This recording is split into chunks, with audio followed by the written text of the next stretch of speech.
नमस्कार, राजधानी लाइव में स्वागत है आपका। मैं हूं आपके साथ सुनील सिंह पौरुष। राजधानी लाइव में सबसे पहले बात करेंगे चंडीगढ़ की, जहां पर शहीद आजम भगत सिंह के जन्मदिवस के अवसर पर पंजाब और हरियाणा के किसानों का हल्ला बोल रहेगा। साथ ही आपको लेकर चलेंगे लखनऊ और उसके बाद यूपी की विधानसभा की 8 सीटों पर नवंबर में होने वाले उपचुनाव को लेकर राजनीतिक पार्टियां अपनी अपनी जीत की रणनीति में जुटी हैं। जी हां, और उसके बाद बात करेंगे देहरादून की। जी हां, तो उत्तराखंड में कोरोना काल में थमी परिवहन सेवाएं एक बार फिर से रफ्तार पकड़ने वाली हैं। राज्य सरकार ने अंतर्राज्यीय परिवहन को मंजूरी दे दी है। परिवहन सेवाएं शुरू होने से यात्रियों को काफी सहूलियतें मिलेंगी। देहरादून के बाद आपको लेकर चलेंगे रायपुर, जहां पर छत्तीसगढ़ में आईपीएल यानी कि इंडियन प्रीमियर लीग शुरू होते ही लोग उमंग और जोश से लबरेज हो जाते हैं, लेकिन इस बीच सट्टे का काला कारोबार भी जमकर शुरू हो जाता है। जहां हर रोज करोड़ों का सट्टा राजधानी रायपुर में ही खेला जाता है। रायपुर के बाद आपको लिए चलेंगे भोपाल। मध्य प्रदेश में ऑनलाइन क्लास से बच्चों के शारीरिक विकास के साथ ही आंखों पर भी घातक असर पड़ने लगे हैं। और आखिर में बात होगी मुंबई की, जहां पर नारकोटिक्स कंट्रोल ब्यूरो द्वारा पूछताछ के दौरान धर्मा प्रोडक्शन के असिस्टेंट डायरेक्टर क्षितिज प्रसाद द्वारा दी गई ड्रग्स पैडलर की जानकारी से बढ़ सकती है करण जौहर की मुश्किलें।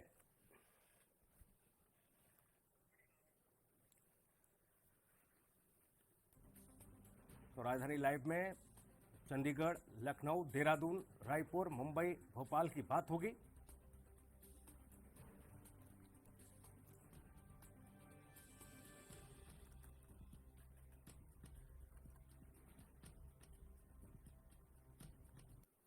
और सबसे पहले बात देहरादून की करेंगे, जहां पर कोरोना काल में अंतर्राज्यीय परिवहन सेवाएं एक बार फिर से रफ्तार पकड़ने वाली है। राज्य सरकार ने अंतर्राज्यीय परिवहन को मंजूरी दे दी है। सोमवार से अलग अलग राज्यों के लिए बस की जो सेवाएं हैं वो शुरू होने की उम्मीद है। अंतर्राज्यीय परिवहन सेवाएं शुरू होने के साथ ही आपको ये बता दें कि यात्रियों का 6 महीने का इंतजार खत्म हो जाएगा। और इस वक्त रोडवेज सिर्फ राज्य के भीतर परिवहन सेवाएं दे रहा है।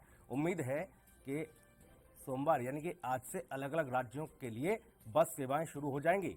राज्य सरकार की तरफ से प्रस्ताव को मंजूरी मिलने के बाद परिवहन विभाग कोरोना प्रोटोकॉल के अनुसार एसओपी तैयार कर रहा है और प्रदेश सरकार का पॉजिटिव रुख देखकर रोडवेज ने भी अपनी तैयारियां शुरू कर दी हैं।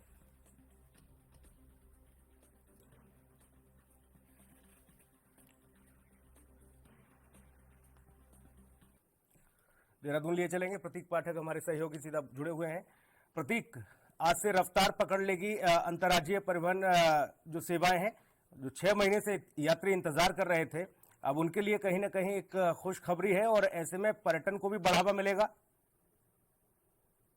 बिल्कुल बिल्कुल सुनील, 6 महीने का कोरोना काल की स्थितियां में कहीं ना कहीं रोडवेज को काफी लंबा घाटा पहुंचा है। ऐसे में कर्मचारियों में भी काफी रोज देखने को मिल रहा था। 4.0 की जो गाइडलाइंस थी उसमें केंद्र सरकार ने कहा था कि जो अन्य राज्य से जाने वाली बसें हैं उनको कहीं ना कहीं छूट दी जाए। उसको लेकर सरकार ने कहीं ना कहीं विचार किया है और हम्म। राज्य में अंतर्राज्यीय बस को मंजूरी मिली है। फिलहाल एसओपी अभी जारी होनी है। परिवहन विभाग इसको लेकर तैयारियां अभी कर रहा है। फिलहाल अभी 2 राज्यों को लेकर बस चल रही है। हालांकि अभी यूपी की जो बस चलेगी वो कहीं ना कहीं अभी गाजियाबाद तक गाड़ियां जा रही है, जिसके हम्म। बाद अभी दिल्ली को लेकर अभी मंजूरी मिलनी बाकी है, जहां पर दिल्ली के लिए भी बस चलने चलने लगेगी। फिलहाल आपको बता दूं 100 बसें ये चलनी है जो 5 राज्यों में चलेगी। हिमाचल हो, चंडीगढ़ हो, पंजाब हो या फिर उत्तर प्रदेश हो या दिल्ली हो, तमाम राज्यों में ये 100 बसें चलनी है। हालांकि जो कुमायूं मंडल है, कुमायूं मंडल से 55 बसें और बाकी गढ़वाल मंडल से बसें ये चलेंगी। फिलहाल देहरादून की अगर बात की जाए तो 22 बसें देहरादून से चलने वाली हैं।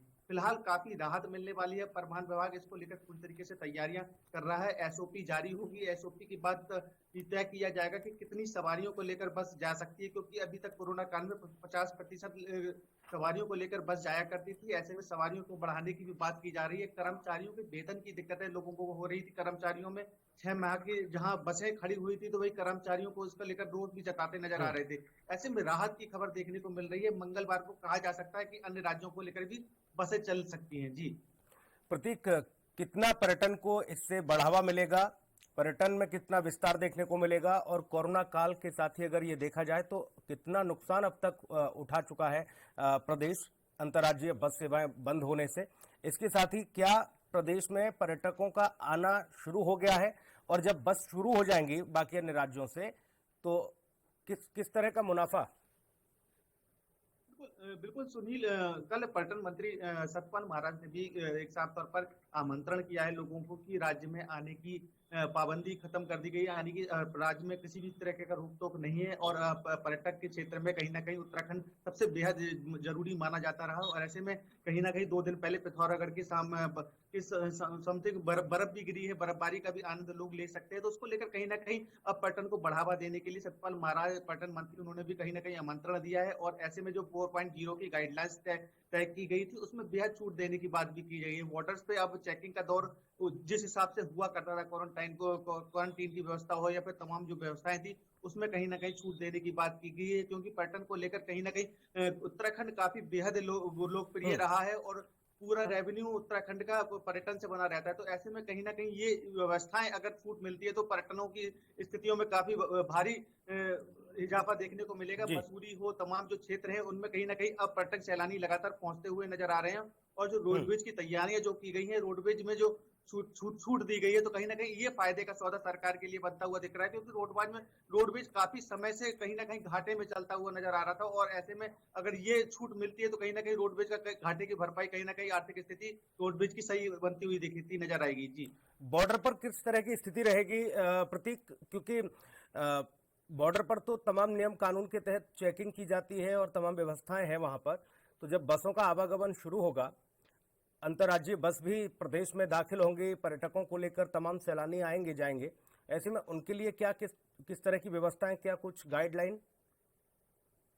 बिल्कुल बिल्कुल सुनील, फिलहाल अभी गाइडलाइंस तय करनी बाकी है और परिवहन विभाग इसके लेकर एसओपी तैयार करेगा। फिलहाल हम्म। बताया ये भी जा रहा है कि जो बॉर्डरों पे चेकिंग का दौर शुरू रहेगा और थर्मल स्कैनिंग की व्यवस्था बॉर्डर पर रहेगी। तमाम यात्रियों का थर्मल स्कैनिंग की जाएगी, जिसके बाद ही अंदर यात्री प्रवेश कर सकते हैं। फिलहाल जो अगर देखा जाए तो जो स्मार्ट सिटी की जो वेबसाइट थी उस पर पंजीकरण की बात भी की जा रही थी कि जो भी यात्री या सैलानी जो आता है उसको पंजीकरण कराना बेहद जरूरी होगा। तो फिलहाल अब इसको लेकर अभी एक एसओपी परिवहन विभाग की तरफ से जारी हो जाएगी, जिसके बाद मंगल को ये तय हो जाएगा कि क्या कुछ एसओपी में रहने वाला है। जी प्रतीक, चूंकि ये कहा जा रहा था कि प्रदेश में अगर कोई भी एंट्री करेगा तो उसको 90 दिन पुरानी अपनी रिपोर्ट दिखानी होगी, या 2 महीने 3 महीने पहले का, 90 घंटे माफ कीजिएगा, 90 घंटे पहले की रिपोर्ट जो है उसको दिखानी होगी कोविड की।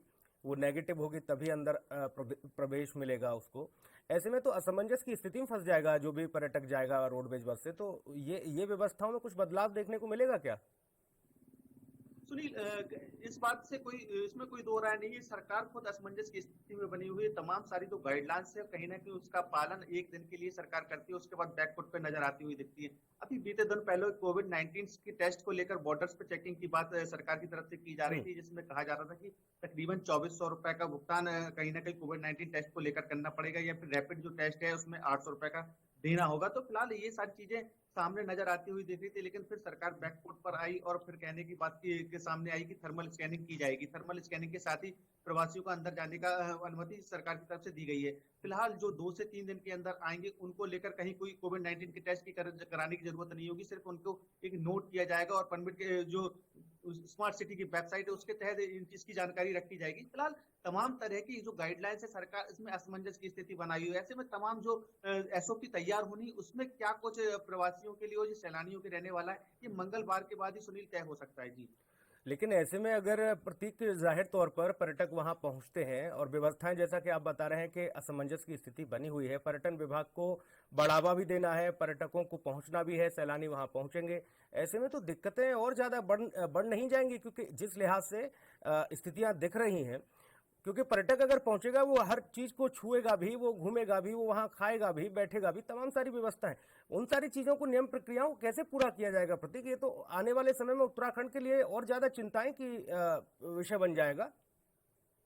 बिल्कुल सुनील, ये गंभीर समस्या सरकार के साथ भी है और तकरीबन कोरोना के आंकड़ों की अगर मैं बात करूं तो तकरीबन 44,000 के ऊपर ये आंकड़ा पहुंच चुका है। चुनौतियां सरकार के साथ में, लेकिन हम्म। हालात अगर देखे जाए तो कहीं ना कहीं अर्थव्यवस्था के हालात उत्तराखंड में भी खास तौर पर सही नहीं है और ऐसे में कहा जा सकता है सरकार खुद एक कर्जे में दिखती हुई नजर आ रही है। और हालांकि इसकी वजह से ही कहीं ना कहीं सोच कर ये पर्यटन को खोला गया है। तो मुझे जैसे कि चारधाम यात्रा भी खोली गई थी, चारधाम यात्रा में भी अब संख्याएं लगातार बढ़ रही हैं। फिलहाल अब बर्फबारी का दौर है और मौसम जिस तरीके से परिवर्तन होता है तो सैलानी बड़ी संख्या में यहाँ पर आते हम्म। रहते हैं। और कहा जा सकता है कि सरकार का ये भी कहना है कि लोग डिप्रेशन के शिकार होते हैं, ऐसे में घूमेंगे फिरेंगे तो कहीं ना कहीं उनकी हालात कुछ सुधार होगा। तो हम्म। फिलहाल तमाम सारी बातें सरकार करती हुई नजर आ रही है। ऐसे में व्यवस्थाओं की अगर बात की जाए तो व्यवस्थाओं को लेकर कहीं ना कहीं सोशल डिस्टेंस का पालन इसमें नहीं हो पाएगा, क्योंकि बड़ी संख्या जी। में जो सैलानी पहुंचेंगे बसों को लेकर जो 50% से लेकर अगर बढ़ाते हैं तो किस तरीके से सोशल डिस्टेंस का पालन किया जाएगा, हम्म। सैनिटाइजर की किस तरीके से व्यवस्थाएं की जाएंगी, या पर्यटन स्थल अगर हैं तो पर्यटन स्थल में क्या कुछ व्यवस्थाएं होने वाली है। हम्म। फिलहाल ये मंगलवार को तय करने के बाद सरकार अभी अभी कई बैठकें होंगी, उसके बाद और बिल्कुल। भी चीजों को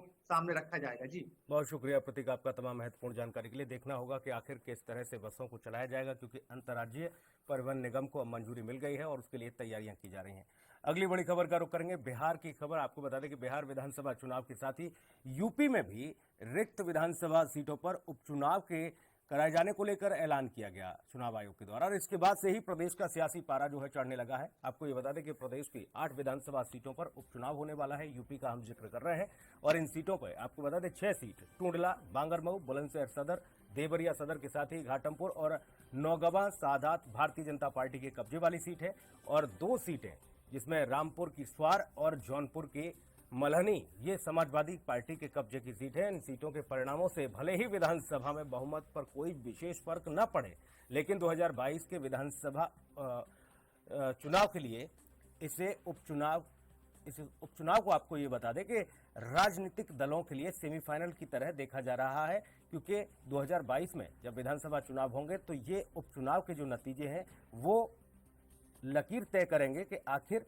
प्रदेश का मिजाज, प्रदेश का मतदाता, प्रदेश के लोग आखिर क्या चाहते हैं। इसीलिए सभी राजनीतिक पार्टियां इन उपचुनाव को सेमीफाइनल के तौर पर देख रही हैं।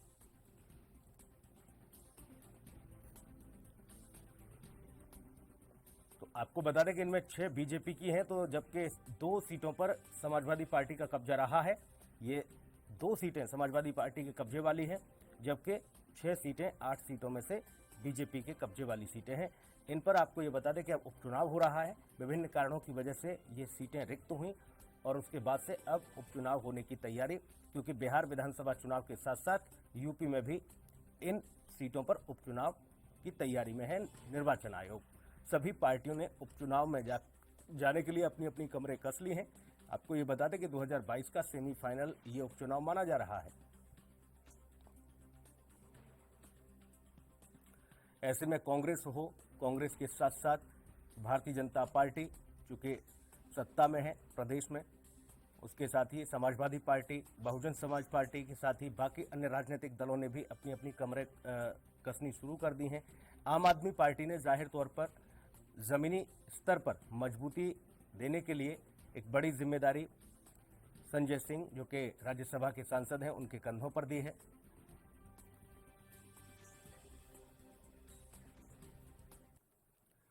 लखनऊ लिए चलेंगे आपको, संजीव सिंह हमारे सहयोगी जुड़े हुए हैं। संजीव, उपचुनाव को लेकर सियासी सरगर्मियां तेज हो गई हैं। राजनीतिक दलों ने अपनी अपनी पृष्ठभूमि तैयार करने के लिए यहां पर लकीरें खींचनी शुरू कर दी हैं।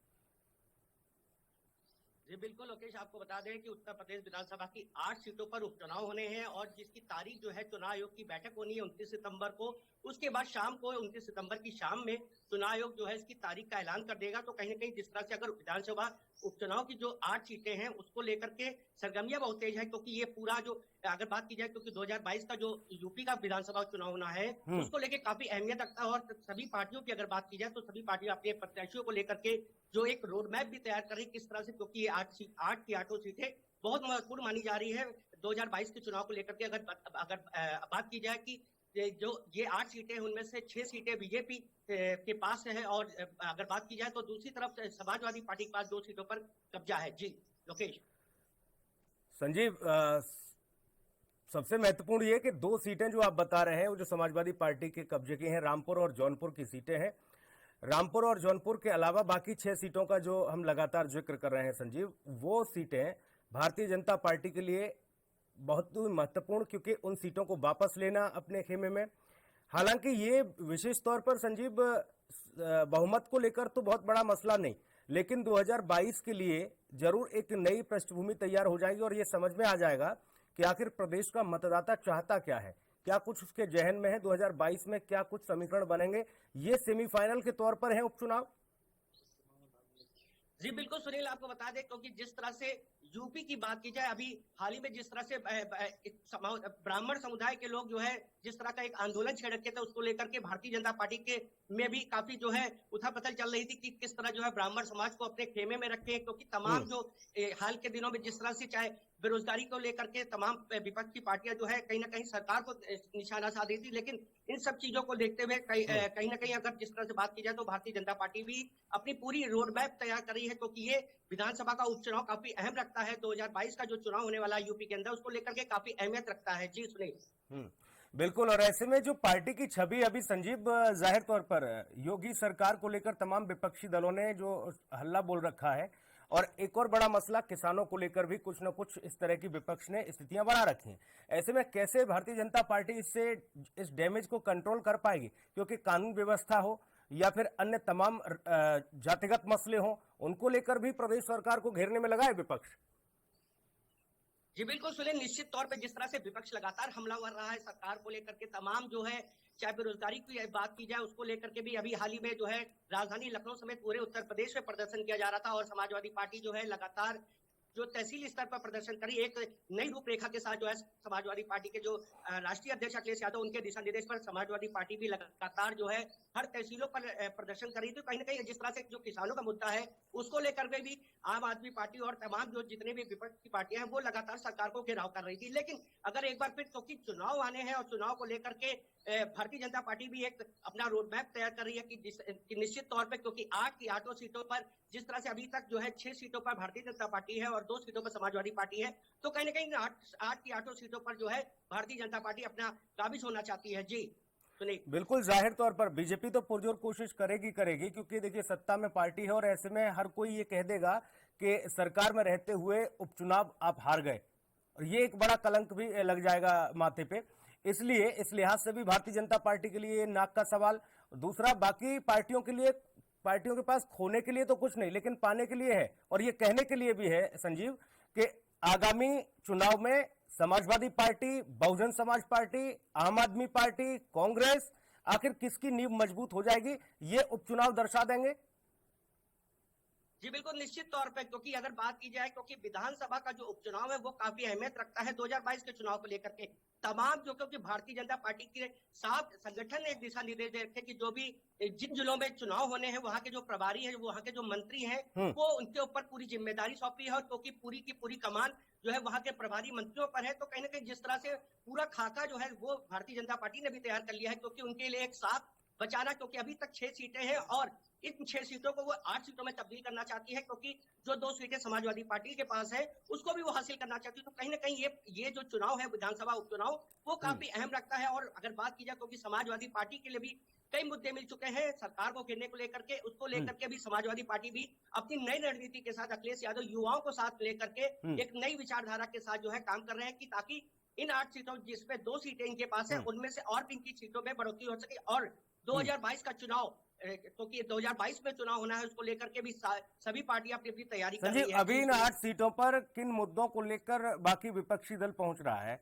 क्या कुछ बड़े मुद्दे हैं जिनको उठाने की कोशिश की जा रही है, और बीजेपी किन मुद्दों के साथ पहुंच रही है, किन विकास के दावों के साथ पहुंच रही है? क्या कुछ दोनों की पृष्ठभूमि और तकरार, जनता अगर भरोसा करे तो आखिर किस पर करे? ये इसलिए क्योंकि हर एक पार्टी अपने अपने तरीके से एजेंडे सेट करती है, अपने अपने तरीके से मुद्दे उठाती है, फिर चाहे किसानों का मसला भी क्यों ना हो। लेकिन अभी फिलहाल प्रदेश की अगर मौजूदा स्थिति को देखा जाए, उसको लेकर विपक्ष जो है किस तरह से सरकार पर हमलावर होता हुआ नजर आ रहा है? कौन कौन से मुद्दे हैं जो इन उपचुनाव में हावी होंगे? बिल्कुल, निश्चित तौर पे सुनील बता दें, 2017 का चुनाव बीजेपी अपने मैनिफेस्टो में साफ जाहिर कर रखा था कि विकास जो है वो सबसे प्राथमिकता के तौर पर, और बेरोजगारी उसको भी दूर करने का जो मैनिफेस्टो में शामिल किया था बीजेपी ने। लेकिन कहीं ना कहीं विपक्ष को मौका मिल गया है, क्योंकि अभी हाल ही में अगर बात की जाए प्रधानमंत्री के जन्मदिवस पर राष्ट्रीय बेरोजगार दिवस के रूप में बनाया, विपक्ष पार्टियों ने लगातार जो है चाहे उत्तर प्रदेश की सरकार हो चाहे केंद्र की सरकार हो, दोनों को निशाना साधा है कि बेरोजगारी जो है उससे जो है कहीं ना कहीं छुटकारा मिले। और बीजेपी अपने वादों पे खरे नहीं उतर रही है। इन तमाम और भी कई तरह के मुद्दे हैं, चाहे किसानों की समस्याओं को लेकर के भी, उन मुद्दों को भी जो है इस पूरी उपचुनाव में वो कहीं ना कहीं जो है शामिल करेंगे कि जो सरकार ने जो वादा और जो दावे किए थे 2017 के चुनाव में, और जिस तरह से भारी मात्रा में जिस तरह से बीजेपी लगातार जो है भारी संख्या में मत पास करके और जो है चुनाव जीती थी, लेकिन कहीं ना कहीं संजीव विपक्ष को एक बार संजीव देखिए, प्रदेश के मुद्दे की अगर बात की जाए या फिर केंद्र सरकार के मुद्दों की बात की जाए, आपने ये जरूर जाहिर तौर पर कहा कि एक तरफ लोगों के सहूलियत के लिए सेवा दिवस के रूप में प्रधानमंत्री का जन्मदिन मनाया गया, तो दूसरी तरफ प्रदेश भर में बेरोजगारी दिवस मनाया गया। ये कांग्रेस और बाकी सभी लोग, और अखिलेश यादव ने भी ऐलान किया था, उन्होंने 9 तारीख को जो है लाइटें भी बंद करा के दिखाई थी। लेकिन ऐसे में जो वहां का मतदाता है, उसकी मूल जरूरत, क्या बाकी चीजें ये प्रभावित करेंगी या फिर वहां पर जो जमीनी स्तर पर जो मुद्दे हैं, जो मुंह बाहे खड़े हैं, स्वास्थ्य की व्यवस्था, बिजली पानी की व्यवस्था, सड़क की व्यवस्था, आज भी मूलभूत सुविधाओं से महरूम है ये विधानसभा क्षेत्र? जी बिल्कुल, निश्चित तौर पे, क्योंकि कानून व्यवस्था भी मुद्दा जो है अहम होता है। तमाम जिस तरह की अगर बात की जाए, उत्तर प्रदेश में लगातार घटनाएं हो रही है, चाहे महिलाओं के साथ दुष्कर्म की घटना हो, हत्या जैसी घटनाएं और लूट जैसी घटनाएं अगर उत्तर प्रदेश में हो रही है, तो इसको लेकर के भी विपक्ष लगातार कानून व्यवस्था। बिल्कुल, जाहिर तौर पर संजीव ये देखना होगा और बाकी राजनीतिक दल भी ये समझेंगे कि आखिर क्या वहां के मतदाता का मिजाज है, क्या मूड है, क्या माइंडसेट है। उसी के हिसाब से बाकी राजनीतिक पार्टियां अपने अपने समीकरण तैयार करेंगी। देखना ये होगा कि भारतीय जनता पार्टी को एक बार फिर से यहाँ पर बढ़त मिल पाती है नहीं, क्योंकि बीजेपी के लिए नाक का सवाल जरूर है, क्योंकि सरकार में है भारतीय जनता पार्टी, और विपक्ष हर तरह से ये दिखाने की कोशिश करेगा कि 2022 में हम बीजेपी को बेदखल कर देंगे प्रदेश से। तो इसलिए ये जंग बेहद अहम होने वाली है। बहुत शुक्रिया संजीव आपका तमाम महत्वपूर्ण इस जानकारी के लिए। अगली खबर का रुख करेंगे, सीधा रायपुर की बात करेंगे। आईपीएल यानी कि इंडियन प्रीमियर लीग शुरू होते ही अपराध से जुड़े लोग हर साल आईपीएल में करोड़ों का कारोबार करने लग जाते हैं, और आंकड़े सिर्फ राजधानी रायपुर से ही हम आपको बता दें कि पूरी तरह से यहां पर तैयार बैठे व्हाइट कॉलर क्राइम से जुड़े लोग सट्टे के कारोबार को अंजाम देने के लिए हर तरह की नई टेक्नोलॉजी का इस्तेमाल करते हैं। हर साल नए नए तरीकों से सट्टे के कारोबार को अंजाम देते हैं और पुलिस को चकमा देने की भरकस कोशिश की जाती है। हाईटेक तरीके से चलाए जाने वाले सट्टे के काले कारोबार को लेकर हालांकि पुलिस अपनी मौजूदगी दर्ज कराती है, इसका एहसास भी होता है, कई मर्तबा कार्रवाई भी होती है, लेकिन ये सटोरिये किसी न किसी तरह से नए नए तरीके अख्तियार करते हुए बचते निकल जाते हैं, और उसके बाद ये सट्टे का काला कारोबार लगातार फलता फूलता जाता है। आपको ये भी बताते चले कि कई सट्टे के अड्डों को बंद भी करवाती हुई पुलिस नजर आई, कई लोगों को गिरफ्तार भी किया गया। बावजूद इसके सट्टे का कारोबार आईपीएल के शुरू होते ही शुरू हो जाता है, और एक तरफ जहां पूरा विश्व कोरोना जैसी महामारी से लड़ रहा है, तो वहीं सट्टेबाजों ने नए तरीके जो है अख्तियार कर ली हैं। अब क्या नए नए तरीके हैं ये भी जानने की कोशिश करेंगे, किस किस तरह से ये सटोरिये जो हैं वो हावी होते नजर आ रहे हैं, क्योंकि करोड़ों के वारे न्यारे। और सबसे महत्वपूर्ण ये कि जो युवा जो आज जाहिर तौर पर देश का प्रदेश का भविष्य है, वो इस तरह के दलदल में फंसता हुआ नजर आ रहा है। तमाम पढ़े लिखे लोग, तमाम वो बड़े बड़े लोग जो एक उम्मीद पालकर, एक ऐसा युवा जो घर से निकलता है कुछ बनने के लिए, पढ़ाई करके वो माँ बाप का नाम रोशन करने के लिए, लेकिन ऐसे दलदल में वो फंसता जा रहा है। वजह क्या है? आखिर क्यों हर कोई शॉर्टकट अपनाना चाहता है? क्यों क्राइम की जराइम की दुनिया में घुसना चाहता है? ये तमाम महत्वपूर्ण सारे सवाल हो जाते हैं, और पुलिस आखिर क्यों इस तरह के मामलों पर रोक नहीं लगा पाती पूर्ण रूप से?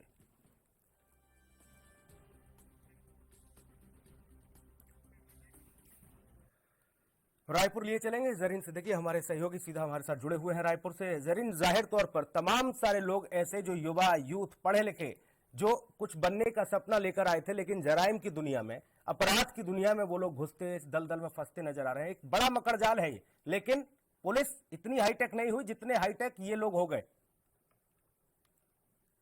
जी सही कहा सुनील जी आपने।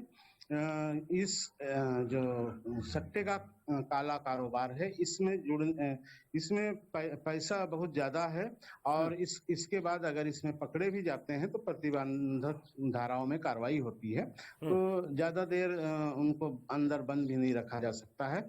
आपको मैं बता दूं कि अभी जो 3 दिनों के अंदर पुलिस ने 3 मोबाइल वैन को जब्त किया है। इसमें 17 मोबाइल एक साथ कनेक्ट हो जाते थे। मतलब रायपुर में बैठे हुए हर जगह से सट्टे का नंबर लगाया जा रहा था और पैसों की लालच की वजह से काफी बड़ी तादाद में पैसा लगाते हैं और शायद यही वजह है कि जो युवा हो या बुजुर्ग हो सभी इसमें बड़ी तादाद में जुड़ रहे हैं और एक पूरी तरह से गैंग काम करता है। पुलिस को चुनौती देते हैं। पहले ये कारोबार घरों से होता था, घरों पे दबिश देने लगी पुलिस। तो अब लॉकडाउन है, आपको मैं बताऊं, लॉकडाउन के दौरान वैन चलती है, वो मूवमेंट होता है वैन का, एक जगह खड़ी नहीं रहती है, चलते चलते सट्टे लगाए जाते हैं। और इसी तरह से तीन वैन पुलिस ने जब्त करी है। तीनों में करीब 17 मोबाइल और किसी में 20 मोबाइल कनेक्टिविटी थी। आसान शब्दों में आपको बताना चाहूँ कि 20 एक छोटा मोटा मोबाइल सेंटर जो है कॉल सेंटर की तरह से बना दिया गया था और इसमें 10 करोड़ से ज्यादा की रकम जो लगाई जा रही थी और तकरीबन 1 लाख रुपए से ज्यादा की रकम इनसे बरामद की गई है। साथ ही कई मोबाइल और 3 तमाम इलेक्ट्रॉनिक उपकरण के साथ मोबाइल फोन जो हाईटेक मोबाइल है वो भी जब्त हुए हैं। लेकिन जरीन मैं ये जानना चाहूंगा कि लगातार इस तरह की जो स्थितियां बनती जा रही हैं, आखिर कैसे इन लोगों ने ये नया तरीका अख्तियार कर लिया? और कोरोना काल में जहां पर सिर्फ और सिर्फ एम्बुलेंस को परमिशन थी, बाकी लोगों को हर एक व्यक्ति विशेष की जांच पड़ताल हो रही है, चेकिंग की जा रही है। प्रदेश भर में लॉकडाउन चल रहा है, यहाँ हर एक संभाग में अलग अलग तरीके से फरमान कलेक्टरों ने जारी कर दिए हैं। दूध की दुकानें 2 घंटे खुल रही हैं। ऐसे में ये लोग इतने हाईटेक हो गए कि प्रदेश भर में घूमते फिर रहे हैं।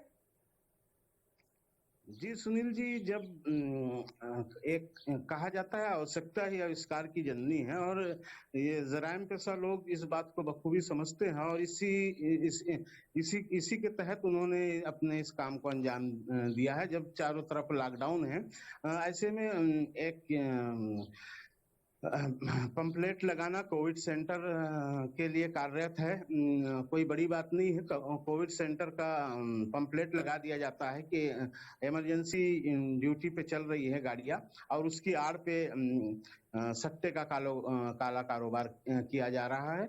और पुलिस को चकमा ये सिर्फ इस साल की बात नहीं है, हर साल आईपीएल में तरह तरह के नए तरीकों से पुलिस को धोखा देने की कोशिश की जा सकती है। पुलिस सवाल ये है कि पुलिस को धोखा देने का काम नहीं, पुलिस को सब मालूम है। ये सिर्फ जनता को ये पता है कि पुलिस को धोखा दिया जा रहा है या 1-2 लोगों पर कार्रवाई हो गई।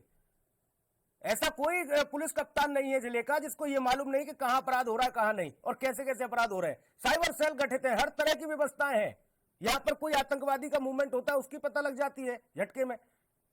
पुलिस को सब पता है इस खेल की, लेकिन समस्या यह है कि पूरी तरह से इस मकर जाल को खत्म नहीं किया जा रहा, क्योंकि इसमें सिर्फ यही लोग नहीं, न जाने कितने लोग ऐसे शामिल हैं जो करोड़ों के वारे न्यारे करते हैं। ये तो छोटी मछलियां हैं।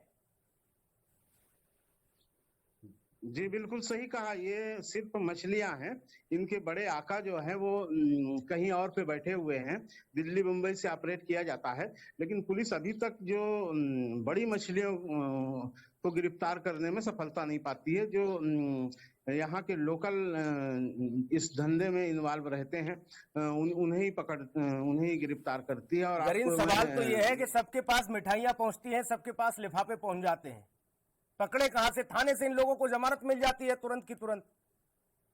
समस्या तो इस बात की है। जी बिल्कुल सही कहा कि पुलिस की कहीं ना कहीं इस बारे में जानकारी जरूर रहती है, लेकिन पुलिस पूरी तरह से अब अपने फर्ज को अंजाम नहीं दे पा रही है। क्यों नहीं दे पा रही, इस पे सवालिया निशान तो जरूर उठ रहे हैं। लेकिन पुलिस सिर्फ खाना पूर्ति के लिए ऐसे में सिर्फ पुलिस महकमा ही नहीं, सिस्टम सरकार भी इसमें कहीं ना कहीं सवालों के घेरे में आ जाता है। सरकार तो ये कहती थी कि हर तरह के इस तरीके के गोरख धंधे, काले धंधे हम सब कुछ बंद कर देंगे। भूपेश बघेल मंचों से लगातार कहते थे, लेकिन अब कहां ये अधिकारी इतने निरंकुश हो गए कि बड़े बड़े सट्टे के कारोबार चल रहे हैं, राजधानी रायपुर में ही ये खेल चल रहा है, बाकी तो बस्तर से लेकर अगर बाकी अगर शहरों की बात की जाए तो छोड़ ही दीजिए उम्मीद।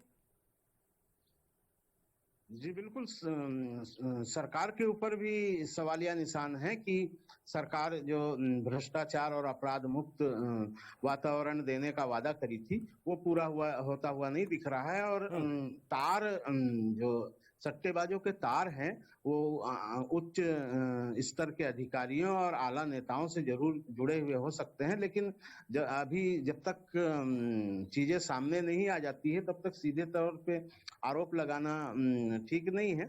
लेकिन सट्टेबाजों के तार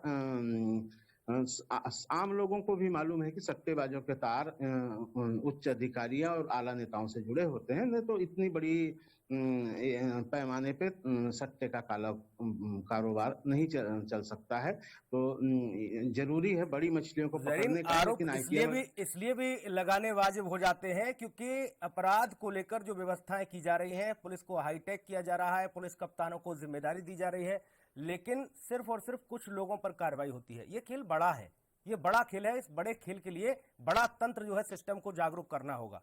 इतनी छोटी व्यवस्थाओं से चीजें नहीं हो पाएंगी। इसलिए सवाल खड़े हो जाते हैं कि क्या आखिर सब कुछ पुलिस की मौजूद सट्टा हो, जुआ हो, बाकी अलग अलग तरीके के काले कारोबार हो। हमने देखा है तमाम पुलिसकर्मी उसमें संलिप्त पाए जाते हैं। इसलिए सवाल ये खड़े हो जाते हैं कि क्या सिस्टम अभी हमारा उस तरह से सक्रिय नहीं हो पाया, और हो पाया है तो फिर आखिर इतनी मेहरबानी क्यों इन सटोरियों पर, सट्टेबाजों पर? क्यों इनके बड़े आका गिरफ्त में नहीं आते? इन लोगों को अगर देखो जिनकी गिरफ्तारी हुई है, क्या ये लोग लगते हैं कि ये 10-10 करोड़ का इधर से उधर पेमेंट कर देंगे? लेकिन ये सिर्फ मोहरे हैं, ये प्यादे हैं इस शतरंज के, इस मकड़ जाल के। बहुत शुक्रिया आपका तमाम महत्वपूर्ण जानकारी के लिए। वक्त एक ब्रेक का है, जल्द लौटेंगे।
ब्रेक के बाद स्वागत है आपका। शहीद ए आजम भगत सिंह के जन्मदिन के अवसर पर पंजाब में किसानों का हल्ला बोल रहेगा। पॉलिटिकल पार्टियां और गायक भी बिल के विरोध में सड़कों पर उतरेंगे। कांग्रेस जहां इस प्रदर्शन की शुरुआत खटखट कला से करेगी, तो वहीं पंजाबी गायक बटाला में किसानों के समर्थन में एकजुट होंगे। पंजाब के मुख्यमंत्री कैप्टन अमरिंदर सिंह और कांग्रेस प्रधानों की अगुवाई में कार्यकर्ता प्रदर्शन करेंगे। साथ ही राज्यपाल को ज्ञापन भी सौंपा जाएगा। इसी कड़ी में पंजाब कांग्रेस प्रभारी की अगर बात की जाए तो यहां पर उत्तराखंड के पूर्व मुख्यमंत्री हरीश रावत का भी दौरा होने वाला है, वो भी किसानों के साथ धरना देंगे। हरियाणा कांग्रेस की अगर बात की जाए तो हरियाणा कांग्रेस अध्यक्ष कुमारी शैलजा 2 अक्टूबर को विधानसभा स्तर पर प्रदर्शन करने की तैयारी में है। साथ ही 10 अक्टूबर को प्रदेश में किसान सम्मेलन आयोजित किया जाएगा और 2 अक्टूबर की अगर बात की जाए तो 31 अक्टूबर तक, 2 से और 31 अक्टूबर तक एक हस्ताक्षर अभियान भी चलाया जाएगा। तो जाहिर तौर पर अगर हरियाणा की बात की जाए तो राज्य सरकार के साथ केंद्र सरकार को घेरने का काम किया जाएगा और पंजाब में सीधे तौर पर केंद्र सरकार के खिलाफ बड़ा बिगुल फूंका जाएगा। विनीत कपूर के पास सीधा चलेंगे, चंडीगढ़ से हमारे साथ जुड़े हुए हैं। विनीत, बड़ा बिगुल फूंक दिया है कांग्रेस ने। पंजाब में ये जो प्रदर्शन है वो एक न एक दिन नया नया रूप ले रहा है। अब शहीद भगत सिंह के जन्म दिवस पर ही एक बड़ा आयोजन हो रहा है जिसमें किसानों का समर्थन है ही, तमाम जो लोग हैं जो नम आंखों से शहीद भगत सिंह के जन्मदिन को बड़े धूमधाम के साथ मनाते हैं, तो उन्हें श्रद्धांजलि भी अर्पित करते हैं। तो तमाम सारी चीजें हैं, लेकिन कोई मौका छोड़ना नहीं चाहती कांग्रेस। बिल्कुल, देखिए सुनील, अगर पूरे इस मामले की बात करें तो जिस तरह से कल शाम को राष्ट्रपति के द्वारा इन अध्यादेशों को मंजूरी देके कानून में तब्दील कर लिया गया है, तो इसका बड़े लेवल पर विरोध होना शुरू हो चुका है। अब से कुछ देर पहले जहां यूथ कांग्रेस के जो कार्यकर्ता हैं उन्होंने दिल्ली इंडिया गेट के ऊपर विरोध प्रदर्शन किया है, ट्रैक्टर जलाकर कहीं ना कहीं नरेंद्र मोदी सरकार के खिलाफ विरोध प्रदर्शन जताया। तो वहीं अब से कुछ देर बाद खटखट कला जो गांव है बंगा इलाके में जो पड़ता है, शहीद भगत सिंह का पैतृक गांव, वहां पर कांग्रेस जो है वो किसानों के साथ लामबंद होती हुई नजर आएगी और सीधे तौर पर जो केंद्र की मोदी सरकार है और ये जो एक्ट हैं इनके विरोध में धरना प्रदर्शन करती हुई नजर आएगी। इसके अलावा अगर पंजाब के बटाला की बात करें तो यहां पर भी जो पंजाबी गायक हैं वो आज एकजुट होते हुए नजर आएंगे, किसानों के समर्थन में प्रदर्शन करते हुए नजर आएंगे। इसके अलावा आम आदमी पार्टी की बात करें तो आम आदमी पार्टी पंजाब में सभी जिलों में आज प्रदर्शन करती हुई नजर आएगी। हालांकि हरपाल सिंह चीमा नेता विपक्ष की बात करें खटखट कला के अंदर मौजूद रहेंगे। और इसी तरह से अगर हम राज्यसभा मेंबर प्रताप सिंह बाजवा की बात करें या शमशेर सिंह दुल्लो की बात करें, दोनों आज अमृतसर में श्री हरमंदिर साहब में नतमस्तक होंगे और वहीं से किसानों के समर्थन में बिगुल बजाने का काम करेंगे और इन बिलों के विरोध में केंद्र की मोदी सरकार के खिलाफ वो भी वहां से हल्ला बोलने का काम करते हुए नजर आएंगे। यानी सीधे तौर पर केंद्र को घेरने की चौतरफा रणनीति जो है वो बढ़नी शुरू हो चुकी है। जहां पंजाब में बड़े प्रदर्शन होते नजर आएंगे, वहीं दूसरी तरफ अगर हरियाणा की बात करें तो हरियाणा कांग्रेस भी इस पूरे के पूरे मसले को लेकर अब कहीं ना कहीं संजीदा होती नजर आ रही है। विभिन्न जगहों पर प्रदर्शन किए जाएंगे और मनोहर सरकार के साथ साथ केंद्र की मोदी सरकार को घेरने का प्रयास किया जाएगा ताकि इन एक्टों को इनमें संशोधन करवाया जा सके या फिर इनको पूर्ण तौर पर रद्द करवाया जा सके। जी, लेकिन इस आंदोलन की विनीत क्या रूपरेखा है, क्योंकि जाहिर तौर पर मोदी सरकार ने तो ठान लिया है कि उनको कदम पीछे नहीं खींचने हैं। अब तो अध्यादेश जो है कानून का रूप ले चुके हैं। जाहिर तौर पर बाकी राज्यों की अगर बात की जाए, जो बीजेपी शासित राज्य हैं, वहां पर सीधे तौर पर कंट्रोल कर लिया गया है उस हिसाब से, क्योंकि वहां पुलिसिंग है, वहां तमाम सारी व्यवस्थाएं हैं, इसलिए वहां पर उस तरह के आंदोलन नहीं। लेकिन पंजाब में एक बड़ा आंदोलन, क्या ये पंजाब से ये संदेश देश भर में देने का काम किया जा रहा है, इसलिए पंजाब उग्र हो रहा है? क्योंकि कांग्रेस के साथ साथ बाकी राजनीतिक दल, आम आदमी पार्टी हो मुख्य विपक्षी दल है, वो भी पीछे नहीं है। अकाली दल जाहिर तौर पर एनडीए के साथ छोड़ चुकी है, 20 साल पुराना रिश्ता जो था वो टूट चुका है। ऐसे में सभी राजनीतिक दलों ने अपनी अपनी पृष्ठभूमि पंजाब में ही शुरू कर दी है। देखिए, बिल्कुल सीधे तौर पर कहीं ना किसानों को लेकर सभी जो हैं अपना पूरा का पूरा स्वरूप जो है स्पष्ट कर चुके हैं कि कौन किसानों के साथ खड़ा है, कौन किसानों के साथ नहीं खड़ा। हाँ, हालांकि बीजेपी की केंद्र सरकार की तरफ से ये एक्ट जो हैं वो पास करवाए गए हैं, तो ऐसे में जो बीजेपी शासित राज्य हैं वहां पर विरोध के स्वरूप जो हैं वो थोड़े बहुत कम होते हुए नजर आ रहे हैं। लेकिन अगर पंजाब और हरियाणा की बात करें तो यहाँ पर विरोध के स्वरूप जो हैं वो और ज्यादा तीव्र होते नजर आ रहे हैं और ज्यादा प्रबल होते हुए नजर आ रहे हैं। और हरियाणा में तो मनोहर सरकार के लिए ये भी दुविधा का विषय है कि जेजेपी पार्टी जो है, जो उनकी गठबंधन में पार्टी है, वो कहीं ना कहीं किसानों की पार्टी कही जाती है। किसानों के महसिया चौधरी देवीलाल के नाम पर वो सियासत करते हुए नजर आते हैं, उनकी नीतियों पर चलते हुए नजर आते हैं। और ऐसे में चौधरी देवीलाल की नीतियों की बात करें तो वो किसानों के सबसे बड़े हितैषी माने जाते थे और कभी भी उनके राज में ना किसानों के ऊपर लाठीचार्ज होता हुआ नजर आता था, ना ही पानी की बौछारें होती हुई नजर आती थी। तो ऐसे में दुष्यंत चौटाला के ऊपर, दिग्विजय चौटाला के ऊपर और अजय सिंह चौटाला के ऊपर बड़ा दबाव है कि वो किसानों के साथ खड़े हों। लेकिन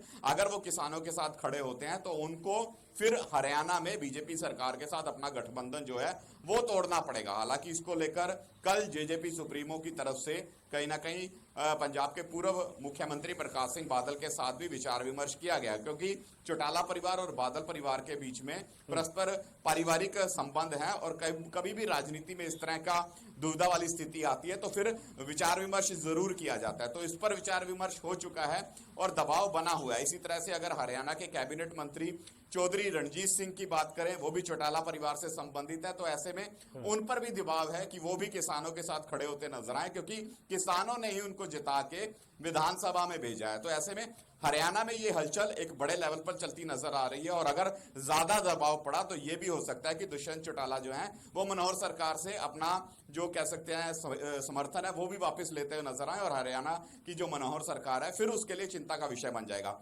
दूसरी तरफ अगर हम बात करें, जिस तरह से शिरोमणि अकाली दल पहले ही एनडीए से अलग हो चुका है, यानी अगर हम बात करें तो हर तरह से दबाव बनाने की बीजेपी के ऊपर कोशिश की जा रही है कि बीजेपी जो है वो अपने स्टैंड में संशोधन करे, उसको परिवर्तित करने का काम करे, ताकि किसानों को राहत मिलती नजर आए। क्योंकि इस वक्त किसान जो है वो पूरी तरह से लामबंद है। एक ही बात कह रहे हैं कि या तो इसमें एक लाइन मेंशन की जाए नेक्स्ट के अंदर कि अगर कोई भी प्राइवेट कंपनी किसानों की फसल को एमएसपी से कम दाम पर खरीदती है तो उसके खिलाफ कानूनी मामला जो है वो दर्ज होता नजर आएगा, नहीं तो सिरे से इन एक्टों को रद्द किया जाए। ये एक बड़ी मांग है, और इसी को लेकर लगातार विरोध प्रदर्शन हो रहे हैं, रोड जाम किए जा रहे हैं, रेलवे ट्रैक जाम किए जा रहे हैं। लेकिन एक बड़े हैरत का विषय है कि इतने बड़े प्रदर्शनों के बाद भी केंद्र की मोदी सरकार जो है अपने फैसले को रिव्यू करने के लिए तैयार नहीं है। हाँ, हालांकि ये जरूर हुआ सुनील कि किसानों को जरूर कहा गया है कि वो अपना विचार विमर्श कर सकते हैं, एक प्रतिनिधिमंडल तैयार करें, आकर केंद्र की मोदी सरकार से बातचीत करें ताकि इस मसले का हल निकालने का प्रयास करें। लेकिन अगर बातचीत से हल निकलता तो शायद केंद्र की मोदी सरकार इन ऑर्डिनेंसों को तैयार करने से पहले ही किसानों से बातचीत कर लेती और हल निकालने की कोशिश करती। लेकिन अब विरोध के स्वरूप तीव्र हो रहे हैं। दूसरी तरफ ये जो बिल हैं ये एक्ट में परिवर्तित हो चुके हैं, तो आने वाला समय कहीं ना कहीं बीजेपी के लिए संकट भरा रह सकता है। जिस तरह से चौतरफा बीजेपी को घेरने की तैयारी हो चुकी है, ना केवल पंजाब में, ना केवल हरियाणा में, बल्कि अब दूसरे राज्य जो हैं वहां पर भी प्रबल प्रदर्शन जो है वो शुरू होते हुए नजर आ रहे हैं। जी सोनी। बिल्कुल, पंजाब में तो जाहिर तौर पर स्थिति देखने को मिल रही है कि लगातार किसान सड़क पर है, आंदोलन पर आंदोलन हो रहे हैं, और ऐसे में एक और बड़े आंदोलन की रूपरेखा आज तैयार की गई है जिसको कांग्रेस पूरा समर्थन दे रही है। ऐसे में अगर हरियाणा की, विनीत आप लगातार बात कर रहे हैं, हरियाणा में संकट पैदा हो सकता है मनोहर सरकार के लिए, उधर कांग्रेस भी लगातार अपना आंदोलन जो है उग्र करती नजर आ रही है। एक तमाम सारे 2 अक्टूबर से लेकर 31 अक्टूबर तक व्यवस्थाएं कर दी गई हैं। जो प्रदेश अध्यक्ष हैं कुमारी शैलजा, उन्होंने कहा हस्ताक्षर अभियान भी चलेगा, इसके अलावा और तमाम सारे अभियान चलेंगे। ये जो आंदोलन है किसानों के प्रति, ये थमता हुआ नजर नहीं आ रहा, फिर चाहे वो पंजाब हो या फिर हरियाणा हो।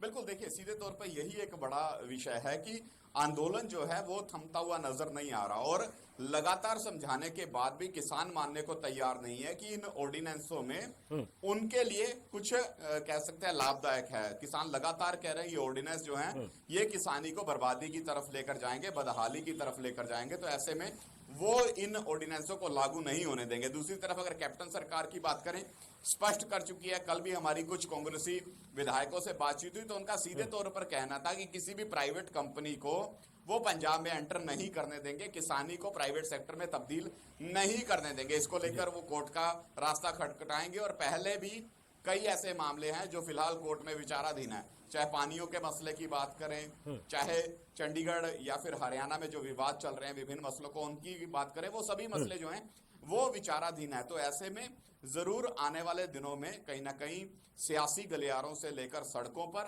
सड़कों से लेकर न्यायालय के गलियारों तक ये मामला जो है वो गूंजता हुआ नजर आएगा। लेकिन इस गूंज की असर जो है वो क्या मोदी सरकार पर पड़ता हुआ नजर आएगा, ये एक बड़ा सवाल है सुनील जी। उधर उत्तराखंड के पूर्व मुख्यमंत्री हरीश रावत भी पहुंच रहे हैं दौरे में, उन्होंने भी समर्थन किया है, वो भी किसानों के साथ प्रदर्शन करेंगे, उनको प्रभारी बनाया गया है चूंकि पंजाब का। बिल्कुल देखिए उनको प्रभारी लगाया गया है। तो आज हरीश रावत जो है वो खटखट कलां आएंगे। शहीद भगत सिंह का पैतृक गांव है खटखट कलां, वहां पर पहले शहीद आजम भगत सिंह को नमन किया जाएगा, उनकी शहादत को नमन किया जाएगा, श्रद्धांजलि उनको अर्पित की जाएगी। क्योंकि हर साल जब भी शहीद आजम भगत सिंह का जो जन्म दिवस होता है तब वहां पर कार्यक्रम होते हैं, उनकी शहादत को याद किया जाता है, शहादत को नमन किया जाता है और उनको श्रद्धांजलि अर्पित की जाती है। तो आज भी कुछ इसी तरह का माहौल वहां पर देखने को मिलेगा। मिलेगा और उसके बाद कांग्रेस जो है वो किसानों के हक में बिगुल फूंकती हुई नजर आएगी और यहां से एक बड़े प्रदर्शन की जो रणनीति बनाई हुई है उसकी आज शुरुआत होती हुई नजर आएगी और ये प्रदर्शन जो है ये यहीं पर थमने वाला नहीं है बल्कि लगातार बढ़ता हुआ नजर आएगा। सुनील, जिस तरह से मैं पहले बताया कि आज अब से कुछ देर पहले यानी अब से चंद मिनट पहले बिल्कुल दिल्ली में भी इंडिया गेट के ऊपर यूथ कांग्रेस पंजाब के जो कार्यकर्ता हैं वो एक बड़ा प्रदर्शन करते हुए नजर आए। बीरेंद्र ढिल्लों की अगुवाई में एक बड़ा प्रदर्शन वहां पर होता हुआ नजर आया। ट्रैक्टर लेकर इंडिया गेट के ऊपर पहुंचे थे यूथ कांग्रेस के कार्यकर्ता। ट्रैक्टर को वहीं पर उन्होंने आग के हवाले कर दिया और जमकर केंद्र की मोदी सरकार के खिलाफ नारेबाजी की है। तो इस लेवल पर पहुंच चुका है कि पंजाब से लेकर अब दिल्ली में भी ये प्रदर्शन जो है वो शुरू हो चुके हैं। इसके अलावा बेंगलोर की बात करें, महाराष्ट्र की बात करें, अन्य राज्य जो हैं वो भी इन प्रदर्शनों का हिस्सा बनते हुए नजर आ रहे हैं। यानी सीधे तौर पर जितनी भी विरोधी पार्टियों की बात करें, आज वो सारी की सारी विरोधी पार्टियां जो हैं वो कहीं ना कहीं किसानों के हक में आती हुई नजर आ रही हैं और उनके हक की बात करती हुई नजर आ रही हैं। जी बिल्कुल, जाहिर तौर पर विनीत, क्योंकि लगातार कोशिशें तो की गई बॉर्डरों पर रोकने की, किसानों को, तमाम राजनीतिक जो विरोधाभास की स्थिति बनी है उन पार्टियों के कार्यकर्ताओं को वाटर कैनन के साथ साथ पुलिस ने लाठीचार्ज तक कर दिया, लेकिन यूथ रुकने वाला नहीं है। यूथ दिल्ली पहुंच चुका है जैसा आप बता रहे हैं और वहां पर भी वो प्रदर्शन शुरू हो चुका है जो लगातार हम पंजाब और हरियाणा के बॉर्डरों पर देख रहे थे। वहां ट्रैक्टरों में आग लगाई जा रही थी। ऐसी स्थिति आपने बताया कि अभी चंद मिनट पहले ही दिल्ली में बनी है, जहां पर सीधे तौर पर इंडिया गेट पर ये ऐलान कर दिया गया है यूथ कांग्रेस के द्वारा कि हम लोग किसी भी तरह से पीछे हटने वाले नहीं। ऐसे में पंजाब का लगातार विनीत हम जिक्र कर रहे हैं, क्या मुख्यमंत्री की अगुवाई होने वाली है इस प्रदर्शन के बीच और राज्यपाल को ज्ञापन भी सौंपने की तैयारी में है कांग्रेस? बिल्कुल देखिए खटखट कला के अंदर जहां पर सुनील जाखड़ जो कि प्रदेश कांग्रेस के प्रधान है, उनकी अगुवाई में ये एक बड़ा प्रदर्शन होता हुआ नजर आएगा और इस प्रदर्शन के अंदर मुख्यमंत्री कैप्टन अमरिंदर सिंह जो हैं वो शिरकत करते हुए नजर आएंगे। इसी तरह से अगर प्रभारी हरीश रावत की बात करें वो यहाँ पर पहुंचेंगे। इसके अलावा पंजाब के सरकार के जितने भी कैबिनेट मंत्री हैं वो यहाँ पर मौजूद रहेंगे। पंजाब कांग्रेस के जितने भी विधायक हैं वो यहाँ पर मौजूद रहेंगे। इसके अलावा कार्यकर्ता जो हैं वो यहाँ पर मौजूद होंगे और एक बड़ा रोष मार्च यहाँ पर होता हुआ नजर आएगा। एक बड़ी रोष रैली यहाँ पर केंद्र के खिलाफ होती हुई नजर आएगी। जिस तरह से लगातार केंद्र पर दबाव बनाने की कोशिश की जा रही है इस तरह के प्रदर्शनों को लेकर, और वहां पर आम आदमी पार्टी की बात करें तो उनके कार्यकर्ता भी एकजुट होते हुए नजर आएंगे। इसी तरह का प्रदर्शन आज बटाला में भी होता हुआ नजर आएगा, जहां पर पंजाबी लोक गायकों की बात करें वो एकजुट होते हुए नजर आएंगे और केंद्र की मोदी सरकार के खिलाफ वहां पर भी लोक लहर जो है वो शुरू की जाएगी। क्योंकि बटाला हल्के की बात करें तो वहां जिस तरह से पूरे पंजाब के अंदर पिछले काफी दिनों से प्रदर्शन हो रहे हैं, तो बटाला के अंदर ये प्रदर्शन जो है इनमें कुछ कमी देखने को मिल रही थी, लेकिन आज बटाला में भी एक बार फिर से लोक लहर जो है वो गायक जो है वो किसानों के हक में खड़ी करती नजर आएंगे, ताकि यहां पर भी प्रदर्शन उसी लेवल पर हो जिस लेवल पर पूरे पंजाब में होते हुए नजर आ रहे हैं। और तकरीबन 10 लाख लोगों को पंजाब में एकजुट करने की कोशिश की जा रही है। 10 लाख किसानों को एकजुट करने की कोशिश की जा रही है ताकि ये सभी के सभी किसानों को एक साथ बॉर्डर पर ले जाया जा सके, एक साथ दिल्ली ले जाया जा सके और वहां पर केंद्र की मोदी सरकार के खिलाफ एक बड़ा रोष प्रदर्शन किया जा सके। जी बहुत शुक्रिया विनीत आपका तमाम महत्वपूर्ण जानकारी के लिए। और अगली बड़ी खबर का रुख करेंगे मुंबई से। आपको बता दें, नारकोटिक्स कंट्रोल ब्यूरो द्वारा पूछताछ के दौरान धर्मा प्रोडक्शन के असिस्टेंट डायरेक्टर क्षितिज प्रसाद द्वारा दी गई ड्रग्स पेडलर की जानकारी के अनुसार उनके सम्मन किए जाने की तैयारी है। और आपको ये भी बता दें कि एनसीबी क्षितिज प्रसाद को फिलहाल 3 अक्टूबर तक के लिए एनसीबी के कब्जे में वो है, इनकी जांच लगातार जारी रहेगी। तो धर्मा प्रोडक्शन जो कि करण जौहर का प्रोडक्शन है और इसकी जब ड्रग्स की आग यहां तक पहुंची है तो जाहिर तौर पर मुश्किलें बढ़ती हुई नजर आएंगी और करण जौहर की भी मुश्किलें शायद बढ़ेंगी, क्योंकि कोर्ट ने बढ़ा दी है क्षितिज की रिमांड और ऐसे में रिमांड पर है एनसीबी के क्षितिज असिस्टेंट डायरेक्टर। ऐसे में जो कयास ये लगाए जा रहे हैं कि करण जौहर की भी मुश्किलें बढ़ सकती हैं।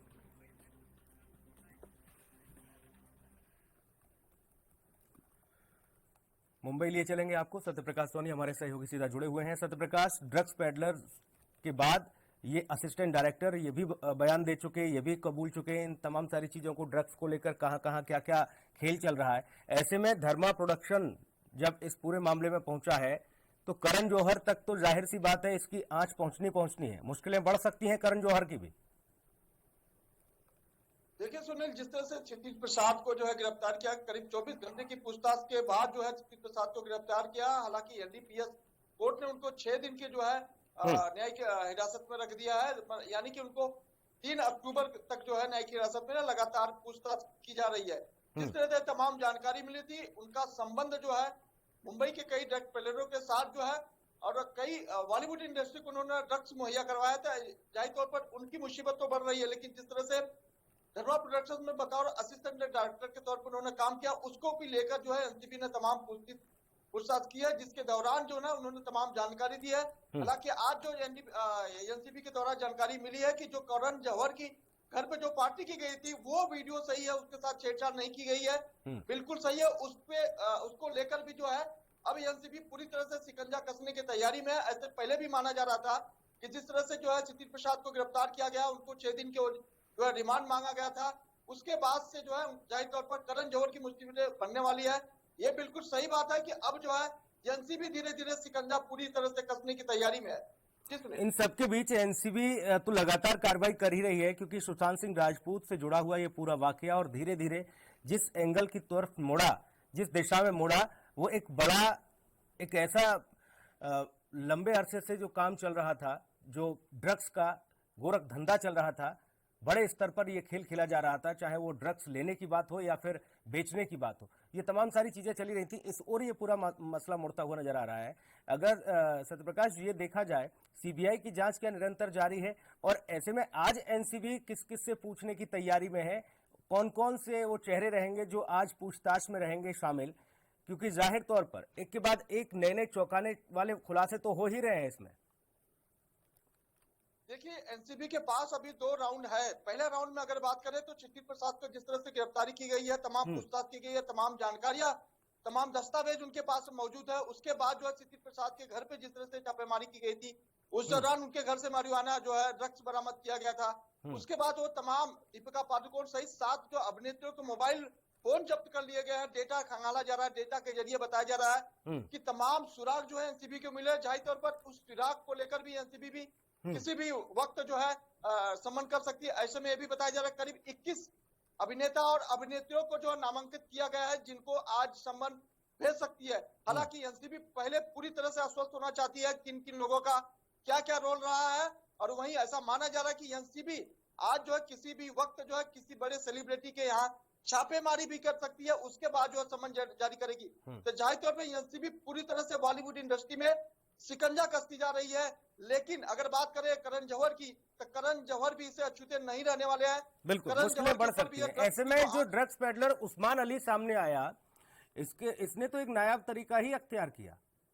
ये फूड सप्लाई के बहाने ड्रग सप्लाई करता था, कई बड़ी नामचीन हस्तियों के यहाँ पर ये सप्लाई करता था।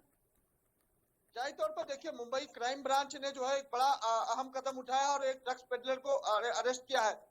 सबसे बड़ी बात है कि ड्रग्स पेडलर जो है जिस तरह से एक नाम नहीं ले सकते, वो जो है फूड जो है सप्लाई करने वाली एजेंसी का जो कपड़ा पहनता था, उसका यूनिफॉर्म पूरी तरह से लेता, उनका बैग लेता था और उसमें ड्रग्स लेकर एक स्थान से दूसरे स्थान बॉलीवुड इंडस्ट्री में जो है मुहैया करवाता था। तो जाहिर तौर पर बहुत बड़ी उपलब्धि मुंबई पुलिस के लिए है। लेकिन जिस तरह से वो शख्स को पकड़ा है, ऐसे में एनसीबी भी पूरे मामले को जो है गंभीरता से देख रही है। बिल्कुल, और ये जो नए नए तरीके अख्तियार किए जा रहे हैं, ये जो उस्मान अली गिरफ्तार हुआ, जो फूड सप्लायर के तौर पर काम कर रहा था और ड्रग्स पहुंचाने का भी काम करता था, ऐसे में वो लोग तो जाहिर तौर पर रडार पर आएंगे कि किन किन लोगों से इससे भी पूछताछ एनसीबी करेगी, और न जाने कितने चेहरे, कितने नाम सामने आ सकते हैं। क्योंकि सूत्रों के हवाले से तो ये भी खबर है, और आप लगातार एक एक पल पल की अपडेट सत्यप्रकाश मुंबई से पहुंचा ही रहे हैं अपने दर्शकों के माध्यम से देश भर में, कि कम से कम 50 बड़े चेहरे हैं जिनकी फेहरिस्त हाथ में है एनसीबी के। तो सुनील, पहले दिन से ही एनसीबी जिस तरह से ड्रग्स मामले की जांच शुरू की थी और लगातार एक के बाद एक शिकंजा कसा, 21 लोगों की अब तक गिरफ्तारी हो गई है ड्रग्स मामले में। ऐसे में तमाम ड्रग पेडलर के साथ साथ रिया चक्रवर्ती, उनके भाई और उनके तमाम जो सुल्तान के मैनेजर थे, उनकी गिरफ्तारी उसके बाद से लगातार एक के एक बाद जो है नए तमाम बड़े खुलासे हो रहे हैं। ऐसे में जिस तरह से इन 7 अभिनेत्रियों को जो है नामांकित किया गया है, उनसे पूछताछ की गई है। हालांकि दीपिका पादुकोण सहित तमाम जो अभिनेत्रियां थी, उनकी जान को जो है अभी छोड़ा नहीं गया, मतलब वो फ्री नहीं हुई है। एनसीबी लगातार ये कर रही है कि जांच की आंच जो है अभी तक छूटी नहीं है। जाहिर तौर पर जांच की आंच लगातार इन अमृतों को छोड़ने वाली नहीं है। जिस तरह से तमाम जानकारियां मिली है, हालांकि चित्तीस प्रसाद ने भी तमाम जानकारी दिया कि किसको किसको उन्होंने ड्रग सप्लाई किया है, कहां से किया है और कितने लोग हैं। तो जाहिर तौर पर और बड़े सितारों का नाम शामिल होना है। और सत्यप्रकाश, जो बॉलीवुड दो धड़ों में बटा हुआ था, अब वो धड़ा कहाँ गया जो ये कह रहा था कि बॉलीवुड को बदनाम करने की साजिश है, बॉलीवुड के साथ इस तरह की चीजें हो रही हैं, बॉलीवुड को सरेआम बदनाम किया जा रहा है। कहाँ गए वो लोग? जब बड़ी बड़ी हीरोइनें, बड़े बड़े चेहरे जब सामने आ रहे हैं, वो जो यूथ के, भारत के युवाओं के आइडियल बने फिर रहे थे। जाहिर तौर पर सुनील, जिस तरह से ड्रग्स मामले में लगातार गिरफ्तारियां हो रही है, जानकारियां मिल रही है, एक के बाद एक चैट खुलासे हो रहे हैं, ऐसे में माना जा रहा है कि कोई अछूता नहीं रहने वाला है। हालांकि जिस तरह से सबको ये पता है कि बॉलीवुड इंडस्ट्री में जो है ड्रग्स का जो है कारोबार नया नहीं है, ड्रग्स का जो है व्यापार कारोबार नया नहीं है। हर पार्टी में जो है ड्रग्स का सेवन किया जाता है, छोटे पैमाने पर किया जाए या बड़े पैमाने पर। ऐसे में अगर बड़े सितारे शामिल नहीं होते तो उनके परिवार का, उनका सदस्य जरूर होगा। जिस तरह से सारा अली खान का नाम आया, श्रद्धा कपूर का नाम आया, हालांकि शक्ति कपूर के बारे में नहीं कहा जा रहा है, लेकिन जिस तरह से श्रद्धा कपूर की बात आई तो जाहिर तौर पर उनके परिवार से कहीं न कहीं कोई न कोई जुड़ा हुआ ड्रग्स मामले में। यही वजह है कि अब जो है जिस तरह से दो गुटों में बटा हुआ था, अब जो है एकमत हो गए हैं। ऐसे में कोई भी किसी तरह की प्रतिक्रिया देने से अब कतराने लगे हैं। और सबसे महत्वपूर्ण ये कि इसमें अब तक सिर्फ हीरोइनों के नाम सामने आए। जितने भी लोग निकलकर सामने आए वो सिर्फ और सिर्फ इस लिहाज से कि परिवार के सदस्य हैं या वो कभी इसमें शामिल रहे, रिया चक्रवर्ती के भाई हों शौविक चक्रवर्ती, वो। लेकिन अभी तक जो नाम सामने आ रहे हैं ड्रग्स के मामले में, वो सिर्फ महिलाएं जो हैं, जो हीरोइन हैं, उन्हीं के नाम सामने आ रहे हैं। अब देखना होगा कि क्या इस पूरे गोरख धंधे में एनसीबी और अपनी जांच के दायरे को आगे बढ़ाते हुए तमाम अभिनेताओं को भी रडार पर लेती है। ये एक महत्वपूर्ण सवाल है। बहुत शुक्रिया सत्यप्रकाश आपका तमाम महत्वपूर्ण जानकारी के लिए। और राजधानी लाइव में इतना ही। नमस्कार।